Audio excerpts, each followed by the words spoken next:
नमस्कार मैत्रिणींनो, आपण आज करणार आहे नागवेलच्या पानांचे मोदक। त्याच्यामध्ये काय काय साहित्य लागणार आहे ते तुम्ही बघून घ्या। आधी नागवेलचे पानं आपल्या मोदकनुसार घ्यायचे आपण ते अंदाजे। काजू बदाम थोडेसे, टूटी फ्रुटी,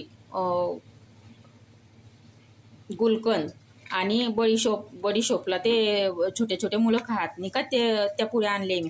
आणि दूध पावडर आणि हे एक ओलं नारळ फोडलेला आहे मी। त्याचे असे बारीक बारीक तुकडे करून घ्यायचे आणि ते मिक्सरमध्ये बारीक करायचं छान। आणि दूध, नारळामध्ये जेवढं दूध मावेल तेवढं दूध लागणार आहे आपल्याला। बघा मी हे छोटे छोटे काप करून घेतलेले आहे। आता मी त्याला मिक्सरमध्ये मस्त बारीक करते। बघा मी कढई तापायला ठेवलेली आहे, त्याच्यामध्ये 1 चमचा साजूक तूप टाकत आहे।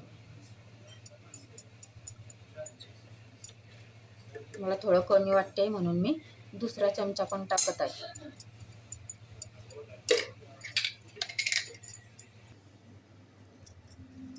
आता हे तूप तापलेलं आहे, त्याच्यामध्ये मी हे खोबरं बारीक केलेलं टाकणार आहे।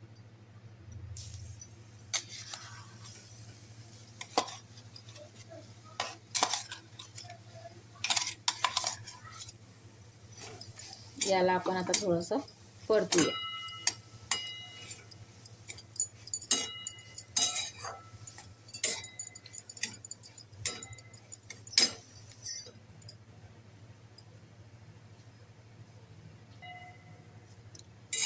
बघा हे नारळ आता चांगलं भाजलेलं आहे समजा।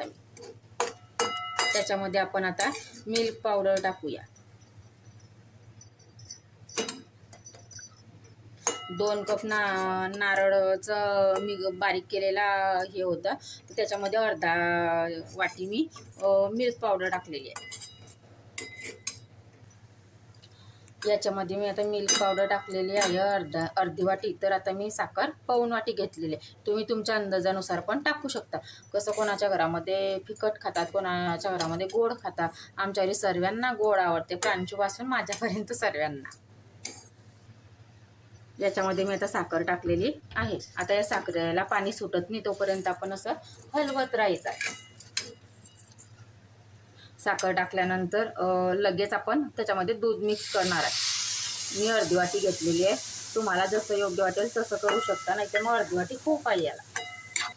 आता हे साखर पूर्ण विरघळेपर्यंत असं हलवत राहायचं आहे।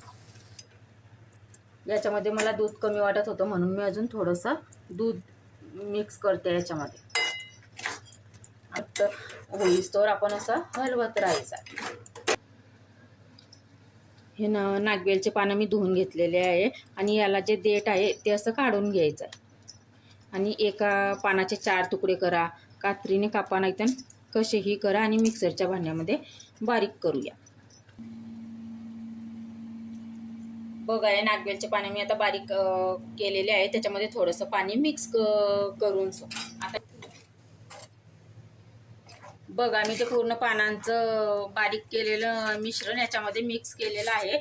आणि थोडासा माझ्याकडे केकचा कलर होता, ग्रीन कलर, तोही टाकलेला।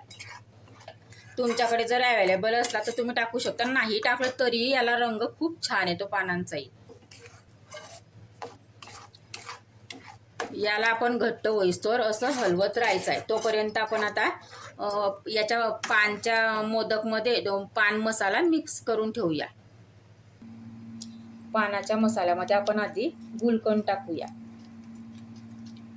हा तुम्हाला किराणा दुकानावर तर अवेलेबल राहणार नाही, पण जिथे मसाले पानची विक्री होते तिथे अवेलेबल होईल। याच्यामध्ये थोडीशी टूटी फ्रुटी पण टाकूया आपण। आणि ही शोप आणि आपली साधी शोप पण टाकूया थोडीशी। याला पूर्ण मिक्स करूया।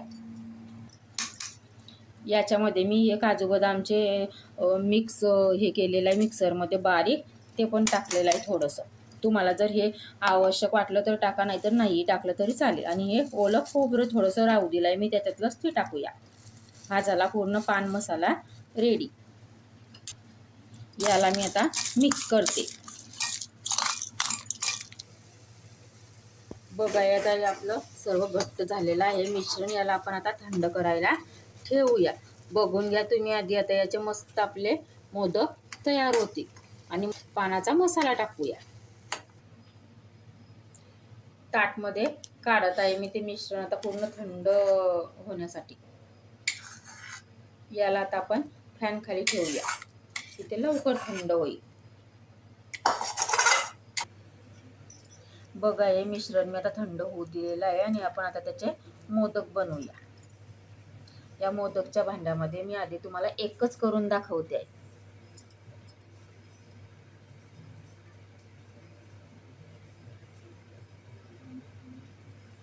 दोघं बाजूने असं लावून घ्यायचं.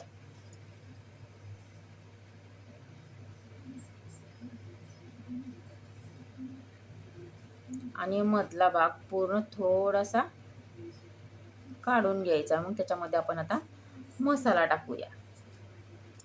हा मसाला तयार केलेला आहे आपण तो.